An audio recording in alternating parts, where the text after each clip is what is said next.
about fishing with a definite emphasis on Northeast Ohio. Paul Ecola, and this is the Tackle Box.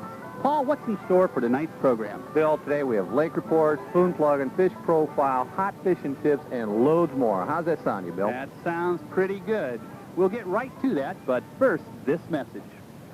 The Ohio Office of Travel and Tourism and the Department of Natural Resources have come up with a great new idea. It's called the Ohio Fishing Packet.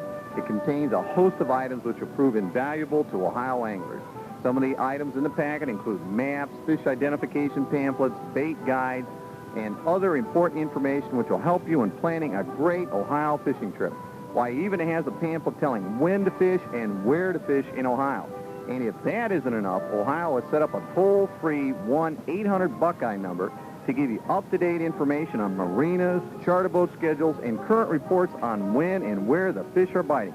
In fact, right now, anglers can get a white bass report on the white bass fishing on the Sandusky, Portage, and Maumee rivers by simply calling 1-800-Buckeye. I'll repeat that, 1-800-Buckeye.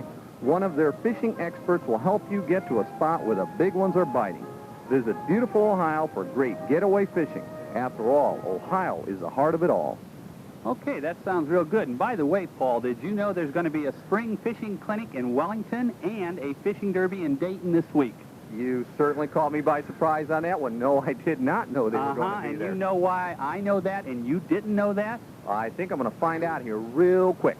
Because I dialed 1-800-Buckeye this morning. Oh, you caught me with that one, Bill. Okay. They do have this up-to-date information, don't they? That's right. And they had a lot of other ideas there, too, things you could see around the state. So, you know, give it a call and see what's on the line there. Paul, let's go into something now. It's kind of interesting, and it's a little bit different. It's called spoon plugging. You ever heard of it? Spoon feeding, you mean? Like spoon feeding when you give somebody a little extra help in getting fed? No, I don't mean that at all. Spoon plugging, Paul, is a type of fishing that was really started by a man by the name of Buck Perry. Now, that name I'm familiar, but I thought he was a worm fisherman. No, Buck Perry. Well, Buck Perry does fish with worms, live bait occasionally, but really, he's the man who invented the spoon plug and the spoon plugging method.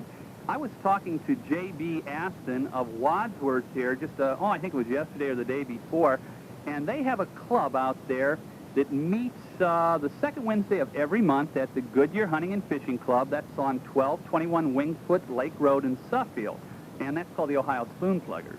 Well, anyhow, J.B. was telling me they hope to have a pretty good turnout here for the next meeting. They've had sort of a lull over the winter, but they're ready to get back at it. Anyhow, they talk about spoon plugging in the Ohio lakes. Now, some people don't think spoon plugging works, but J.B. told me that's definitely not true. Spoon plugging does work. Exactly. What are you talking about when you're talking about spoon plugging? Okay, basically what you're doing is trolling. Okay, a lot of trolling, but he wanted me to emphasize the fact that they don't just troll. As a matter of fact, Buck Perry said his favorite lure, if he had to choose one, would be the jig.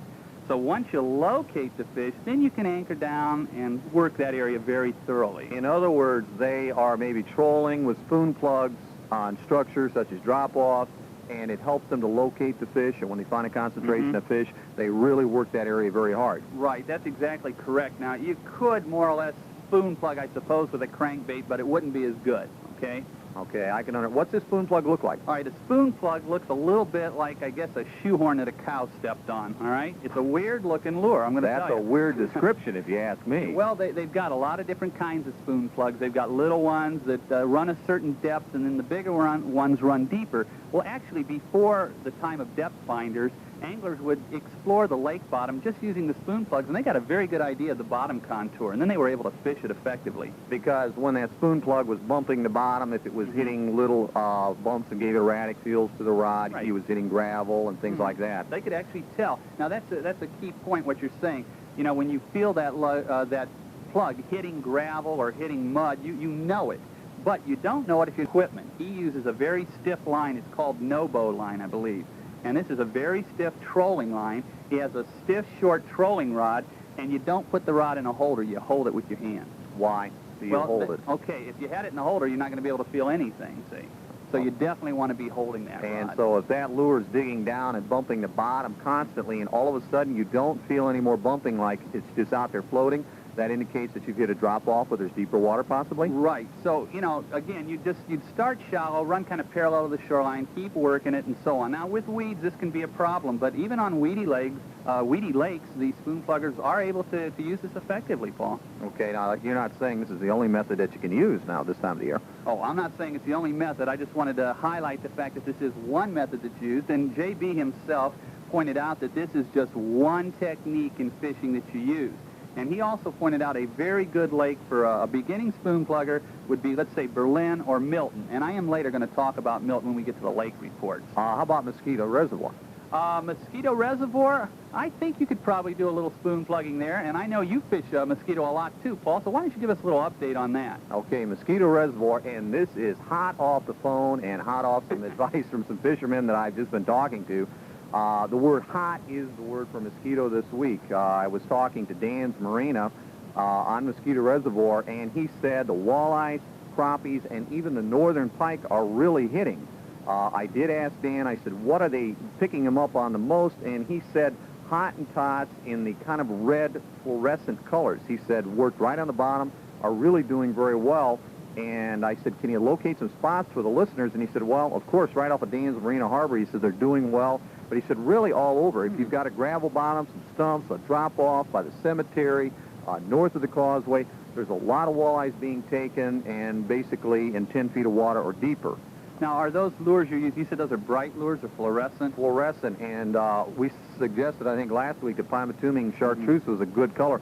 On mosquito, you're going to see a lot of fluorescent red-orange and fluorescent red lures, such as a Hottentot, wigglewort, weewarts, things like that that are trolled. You know, we've had a lot of good luck on those fluorescent-colored lures, especially when the water is off-color or dingy. And I find a lot of lakes right now are that way, very muddy looking. Especially northeastern Ohio. That's why I think the listeners will hear that we talk a lot about fluorescent, because you can see the lure better under the water, even in murky conditions, and that means the fish can see it better. That's right.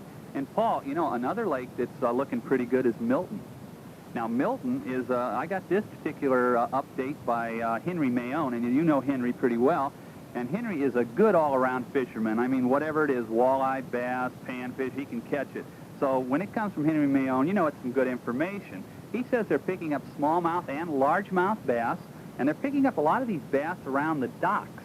So a lot of the fishermen, he was saying, were way out away from these docks. They were afraid to go in and cast toward them. They couldn't believe the fish were in that shallow, but they are. And like we said last week, the fish are hanging in shallow in many of the places. And, you know, for those who like to shore fish, now is the time of the year to hit those shores. Oh, absolutely. Now, as well as using your jigs, now he was using jigs in purple or black. I think they're about 4-inch jigs, and they had firetails on them too, by the way, okay? So he mentioned that the purple and black with the orange or white firetail were producing, but he also said that he thought a whiter chartreuse jig would do just as well. Now, was he picking up crappies on us, did you say?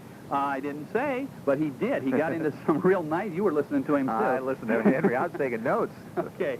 Well, he got into some really good crappies. As a matter of fact, I'll tell you how good they were. How good were they? Got to tell me. Some of them were 12 inches. That's nice. Okay, for Ohio, that is really nice crappie. I think for anywhere that's nice, and Henry doesn't exaggerate, so when he says he got a 12-inch crappie, you better believe it. And he was getting, as I said, there were smallmouth bass and largemouth. He saw one person there, he said, with, I think, a 6-pound, 6-ounce largemouth.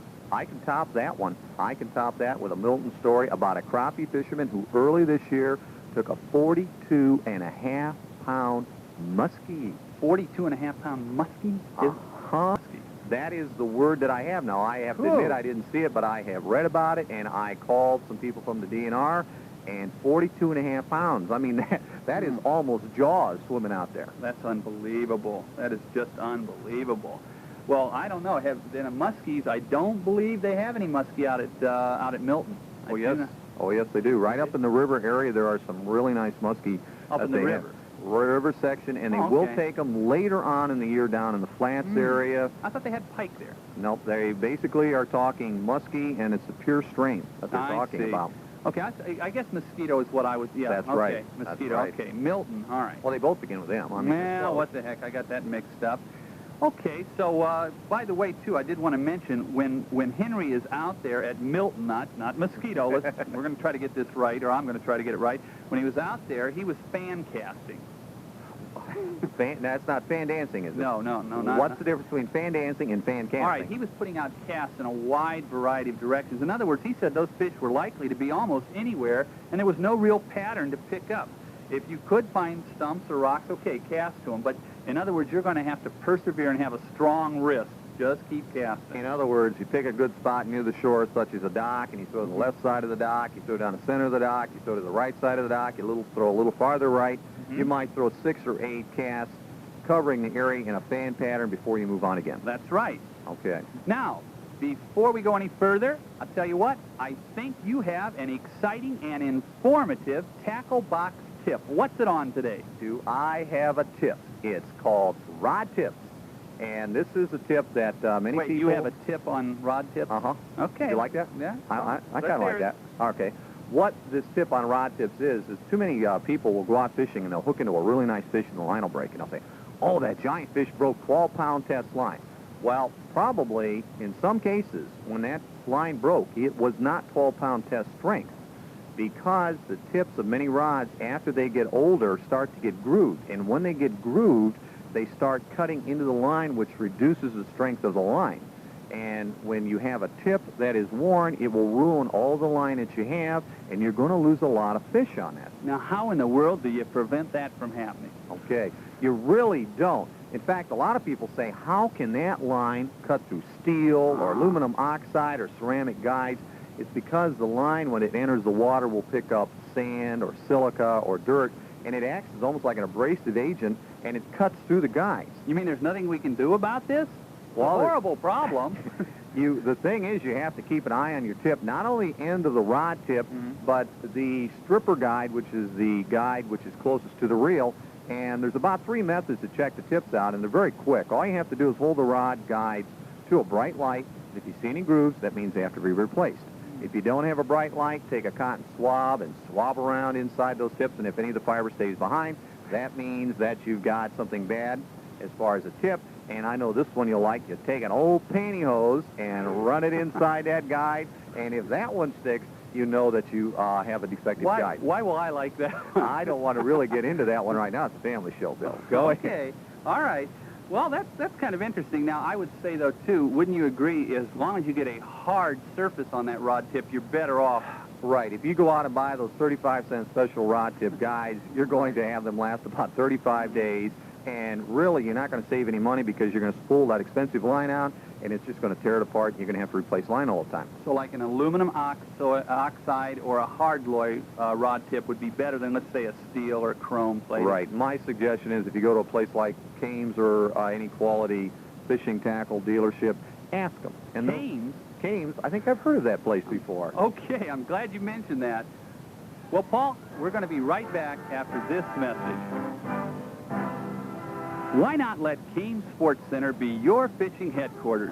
Browse through our huge inventory of lures, rods, reels, tackle boxes, depth finders, boats, motors, and accessories. From spin cast reels to fly reels, from tackle boxes to bait boxes, Kames has it all. Looking for a deep diving wiggle wart or a Johnson silver minnow spoon? How about a Daiwa bait casting reel or a top quality spinning rod? What about live bait? Well, look no further. Kames has everything you need. Lures in hundreds of different styles and colors. Also, rods and reels for the beginner or seasoned pro are all at Kames.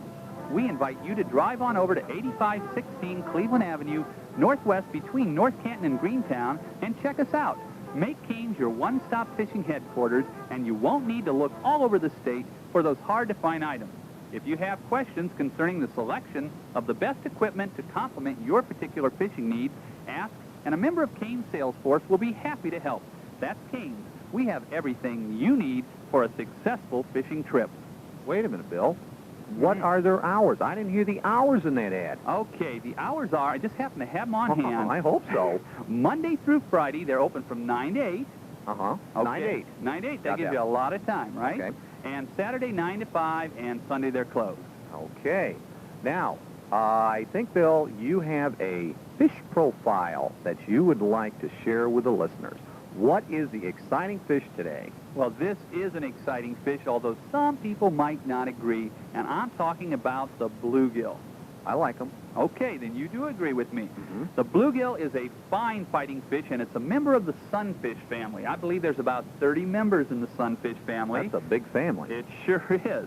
That includes pumpkin seeds, red ear sunfish, warmouth, green sunfish, black crappie, white crappie, and you know what, Paul? Even smallmouth and largemouth bass belong to the sunfish family. Whoa.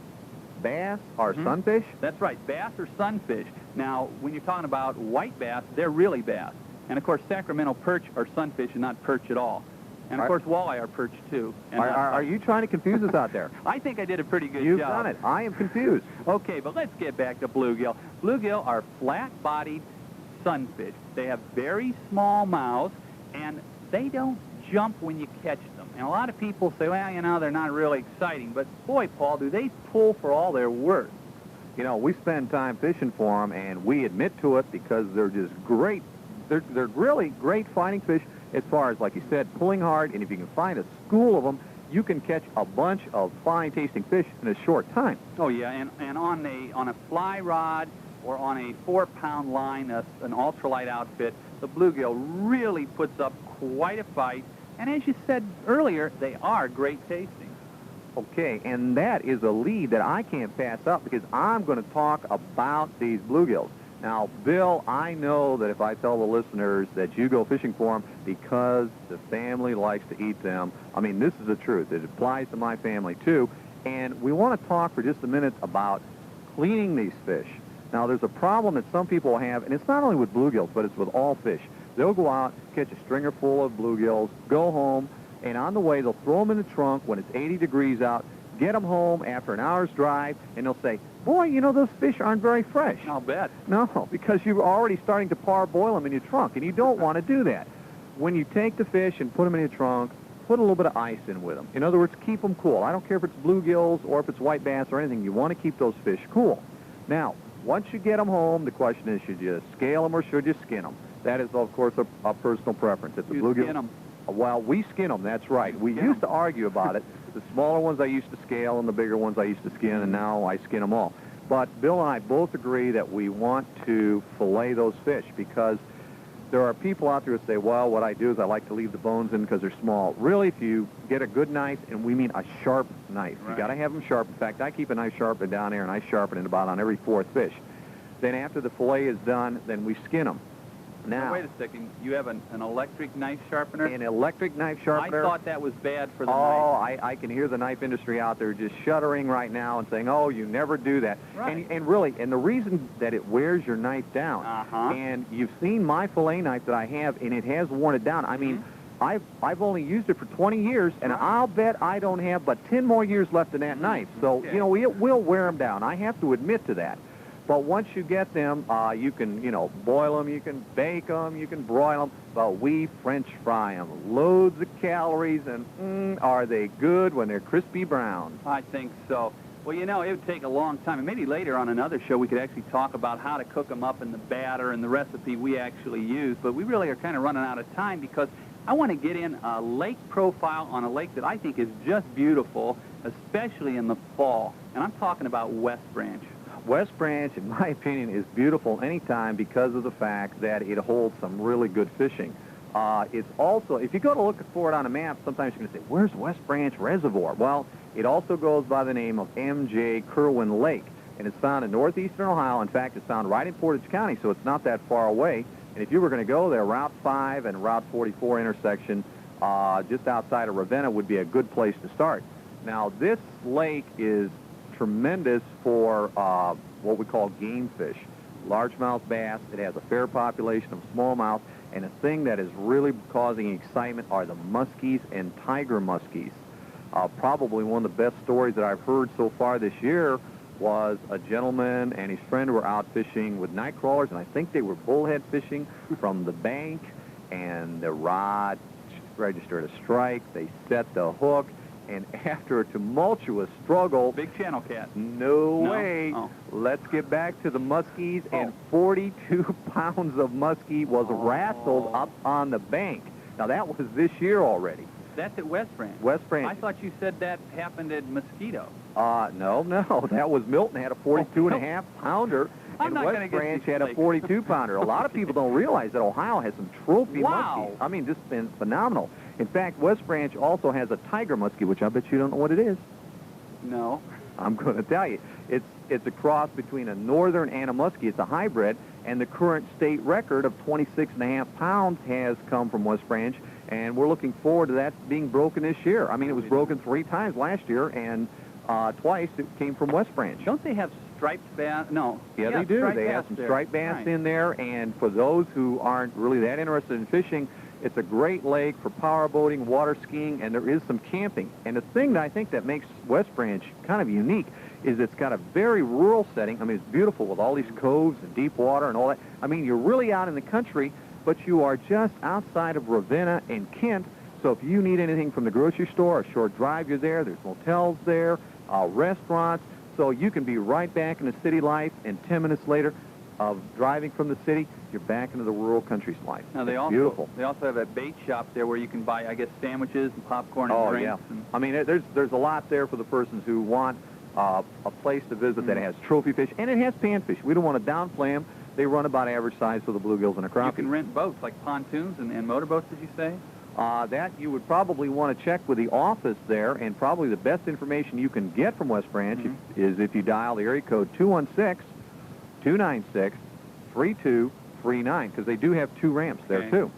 Hey, by the way, too, Paul, I don't know if you mentioned this or not, but did you mention the swim beach there? They do have a swim beach. When we were there was nobody swimming, but it was a beautiful-looking place. I took my family there 2 years ago, and it is beautiful. In fact, we're going to go back this summer. It was great. That's because I know it had a lot of good-looking sand there, and it was just a pretty area. Oh, yeah, that's great. Well, we'll be back with some more interesting tips, but first, this message. The Ohio Office of Travel and Tourism and the Ohio Department of Natural Resources have a great getaway travel planner which will prove invaluable to both anglers and non-anglers alike. Ohio offers the visitor some very scenic and interesting areas to visit this year. By calling 1-800-BUCKEYE, I'll repeat that, 1-800-BUCKEYE, not only can you find out where the fish are biting, but you can now take your entire family along with you don't care to spend the whole day fishing. The Getaway Travel Planner will give information on nearby campgrounds, hotels, lodges, restaurants, and local attractions such as area museums, historical sites, festivals, fairs, and plenty of other great events for the non-fishing members of your family. There is something of interest in Ohio for everyone. This year, whether you are looking for a great one-day trip, a weekend getaway, or a whole week of fishing, camping, or sightseeing, get up-to-date information by calling 1-800-BUCKEYE. This year, visit Ohio, the heart of it all. Okay, sounds good again. Now, Bill, I know they're waiting for this one. You have an exciting tackle box tip, and I think it's on netting fish. Okay, on netting fish, this is what I'd like to say. Make sure you get it in the net. Oh, Bill, I think that is a little bit concise. Is there a little more coming out? Make sure that the net doesn't have any holes in it. Oh, we found that out this year. That's right, you did. I think you stored the net by the battery and the acetate right through the thing. That's all right. It was your fish I netted. Thanks.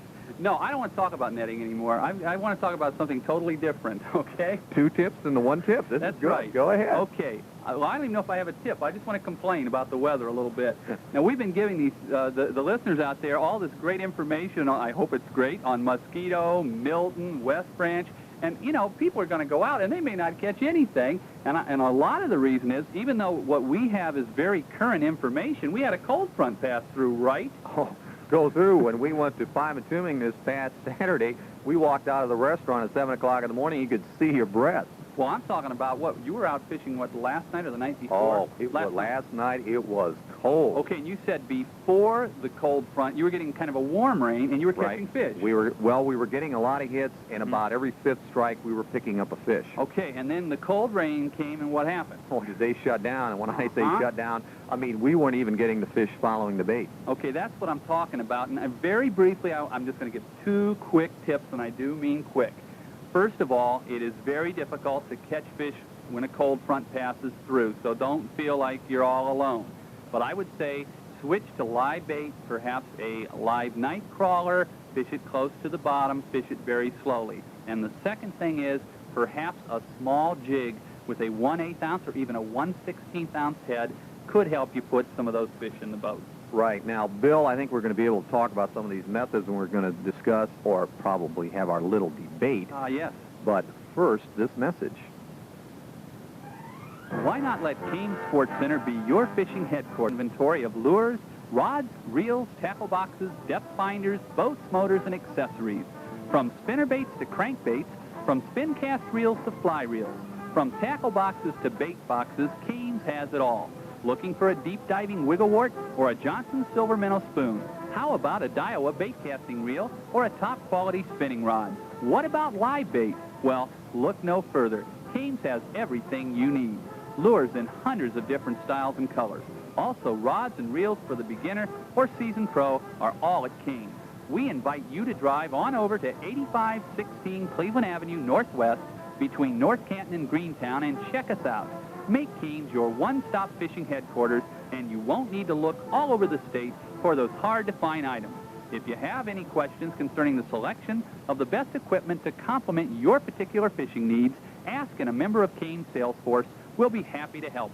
That's Kane's. We have everything you need for a successful fishing trip. And now, Bill, the debate. Okay. With the tackle box debate, Paul and I take different sides of the same topic. Paul will argue on one side, I'll argue on the other. And we'll see who's right. Usually it's me. I will debate that statement, Bill. I told you it was a debate. All right. Tonight we're going to discuss, do you really need a boat to catch fish? You most certainly do, Bill, but to show the gentleman that I am, I'm going to let you throw the first punch and give it your best shot. If I go first... You got that right. I didn't know you were going to do that. Thanks, Paul. Okay, fishing from shore is great, and I'll tell you what, as a matter of fact, I have caught this year, I believe, 4 or 5 northern pike walking the shore of a nameless body of water. Don't you dare say where that body of water is. All right. At any rate, as I said, I've caught, I can't remember if it's 4 or 5. When you catch that many pike, you lose count, right? Oh, who's bragging? But I've caught 4 or 5 pike, all from shore, Paul, because I was able to work each area carefully and thoroughly. And a lot of times, boaters just buzz right by. But you are so limited when you're working the shoreline that no wonder you have to work it thoroughly and carefully, because you can't move very far and you can't hit some of those areas where the big ones lurk. And when I'm in my boat, I'm out there throwing where no shore fisherman can cast to. Well, I'll tell you something, partner. I am able to step out because I might be wearing a pair of waders or possibly farm boots. So, yes, I can get out. You mean only farmers can step out in these farm boots? No, farm boots, they're kind of a nifty little item. Farm boots come out almost to your knee, okay? And with the farm boot, you are able to widen your fishing horizons a great deal. Well, I will agree, because I kind of do like the farm boots, but as far as fishing from a boat, I still maintain that if you can get out there, of course, I will agree with one thing. Now, notice that I'm agreeing with one thing. What? Is some of the boaters do get in their boats, and they seem to want to see how far they can go and how fast they can go, and they do bypass a lot of really good fishing areas that I think if they would only slow down and hit them slowly from the boat, they would be able to do much better. Well, since you're admitting something, I'm going to admit something. If there are some bluegills spawning out near an island somewhere, I would like to have a boat to get out there and catch them. Well, I'll admit one thing, that both muskies that were in excess of 42 pounds this year, if my information is correct, were caught from the shore. Okay, so really what that shows us is I guess you can catch fish from a boat or from shore, right? The thing is, are you going to be patient? Are you going to be quiet in your approach? And are you going to, like you said, work it thoroughly? A lot of people feel that they're going to throw that lure once, and if they don't get a strike, they're going to move 30 yards, 40 yards downstream before they throw again. Again, you want to fan cast it whether you're shore fishing or fishing from a boat. Okay, well, that ends tonight's debate, and that ends tonight's program. That's it for this edition of the Tackle Box. Be sure to join Paul and me next Thursday at 8 o'clock, and we'll talk fishing again.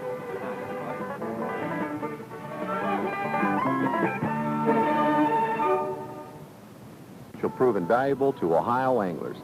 Some of the items included in the packet are maps, fish identification pamphlets, bait guides, and other important information which will help you in planning a great Ohio fishing trip. It even has a pamphlet telling when to fish and where to fish.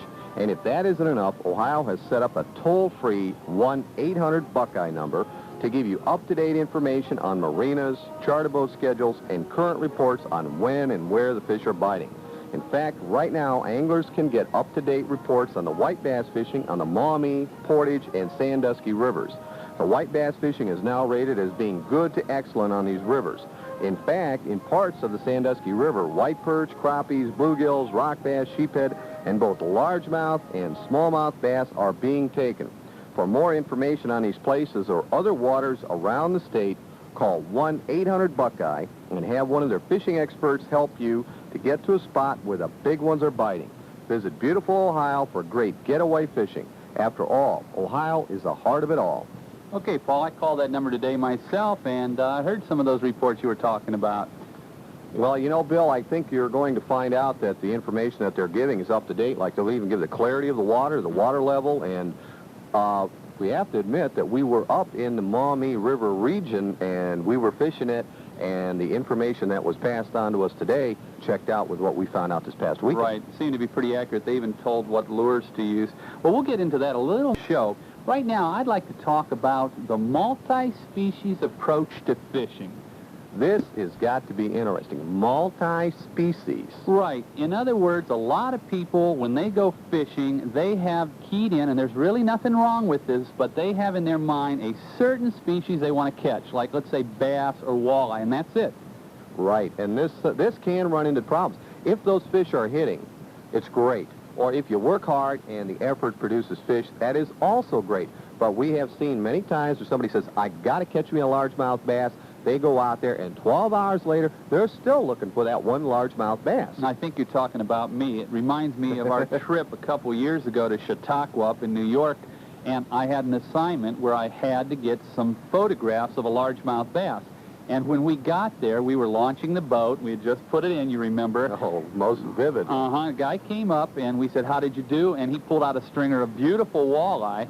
And, you know, he told us where he caught them, how many feet of water, and what kind of bait they were hitting. Yeah, he said, just put it down there, and I don't care what you're using, they're going to jump all over it. And, of course, we left that area going in search of my largemouth bass. Yes. And 12 hours later, one largemouth bass later, we came in rather dejected, thinking about those beautiful bronze walleyes that we could have had. Well, see, this is the thing. Now, in this case, once in a while, you do get a situation where you have to go for a particular species, and there's not much you can do about it.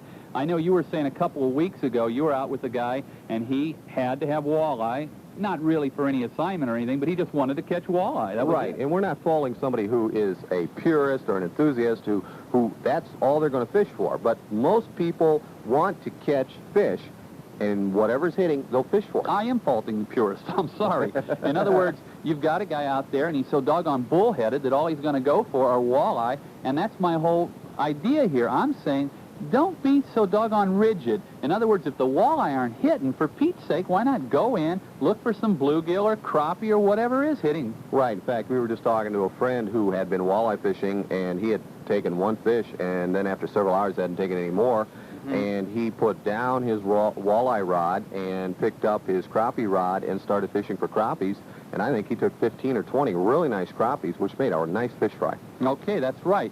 And you know, where this happened, by the way, was Berlin, I believe. This was right. Okay. And this was just, I think, the past weekend. That was Bill Keel, as a matter of fact, and he was telling me about that. He had been out, I guess, last weekend, or just this past weekend, a few days ago, to Berlin, and I guess he was in the Willows, kind of dabbing a minnow, I believe he said. Right. When you're fishing Berlin, it's a little bit different because of the fact that you can be standing at the edge of the water, and if you take 3 steps, you can be in over your head. So it has a tremendous drop-off, which attracts fish that will come right into the branches of the shoreline brush and trees. Yeah, and he also said you had to cast very close to the willows. In other words, you don't want to cast within a foot or even 6 inches. He was right in those branches, as clear as he could get. Dipping right in there. Now, Bill, I'm sure these people are saying, okay, multi-species, what would you recommend that they take along when they do this fishing? Okay, well, for a multi-species approach, it depends. In other words, if you're going to go for bluegill, or you think you're going to go for bluegill, of course you'll use an ultralight rod, or you're going to use a fly rod. But be sure you have some heavy equipment, too, in case the bass start, biting, or pike also. Right, and of course when I go, I like to take along some little ice spoons with some waxworms or maggots, maybe have a dozen or two of minnows and some night crawlers for some walleyes when I'm fishing, and a lure or two for some bass. Now that sounds like a perfect set of outfits for fishing, like, let's say, Wingfoot Lake. Oh yeah, Wingfoot Lake is a lake that we want to do a lake report on because we have up-to-date information. In fact, just about 2 hours ago, I called Gindra's, which is on Route 43. I think is that Field Township?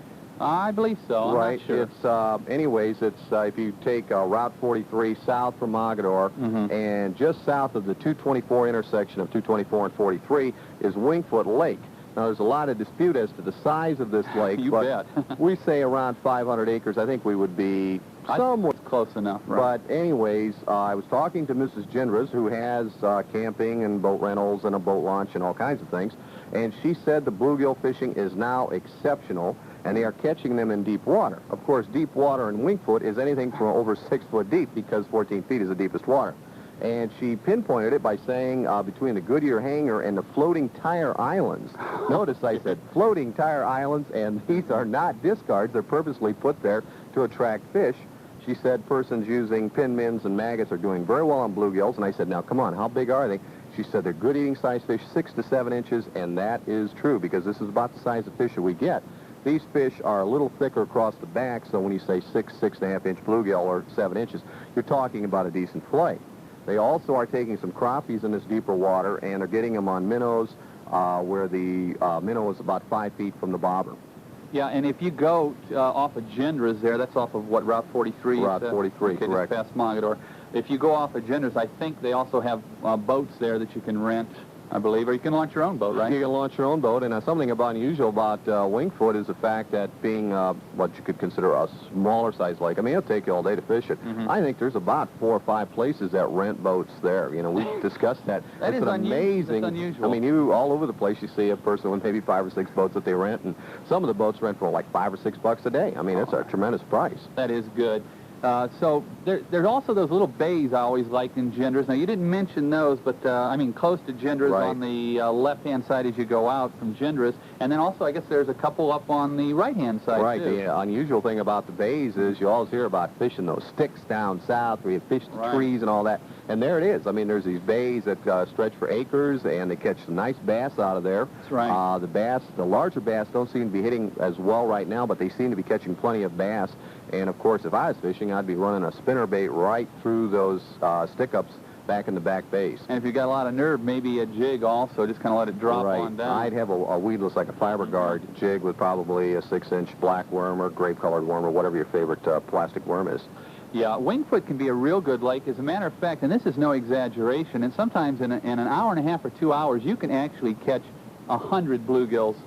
Yes, you've got to look for them. That's the one thing we keep emphasizing. If you don't find them, move. In fact, we have a friend who fishes for him, and how he does it, if there's a gentle breeze, he'll cast out a couple bobbers, let the boat drift, and when the bobber goes down, he'll anchor and start fishing in that school because there's plenty of fish there.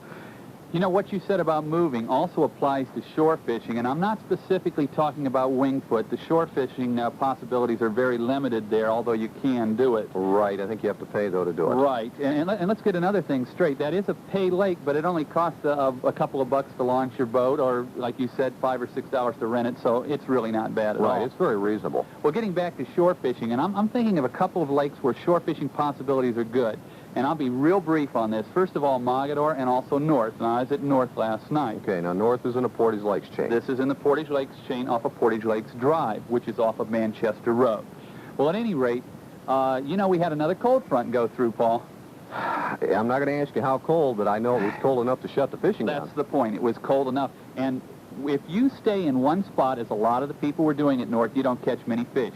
However, if you are willing to move around and cast in areas near stumps, you've got to be an accurate caster, you can get enough fish for a fish fry. Now, when you're shore fishing, I think it was last year that you were working Myers Island, which is on North Reservoir, That's right. and they were telling you that they weren't hitting, and I think you had a telescoping, or it's like a modern cane pole, and weren't you dipping amongst the branches and yanking out some pretty decent bluegills? That's true. Now, there's 2 ways to do it. You can use a little 1/16 or 1/32 ounce jig with a little twisty tail and just dip right in the branches, or you can use just a little panfish spoon, or what you're referring to as a pinman with a maggot on it, and again, dip it down in.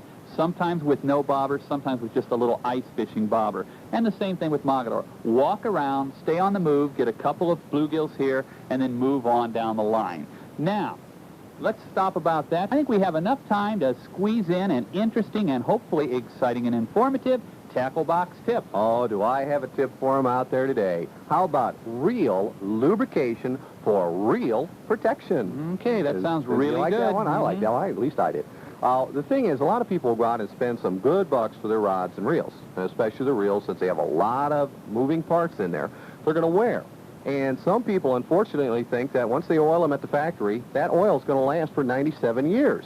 And, of course, it doesn't. Your reel's going to break down. And the thing is, you should be lubricating these reels. Now, some people will say, oh, good, I put a 10W40 oil in my car's crankcase, and boy, that stuff's going to work just great. That's what I was going to ask you. What kind of lubricant are you using here? Okay, you want something that is lightweight, because if you use a heavy oil or a heavy grease and put it in your reel, what's going to happen is it's going to get very thick, and your reel will not perform well in cold weather.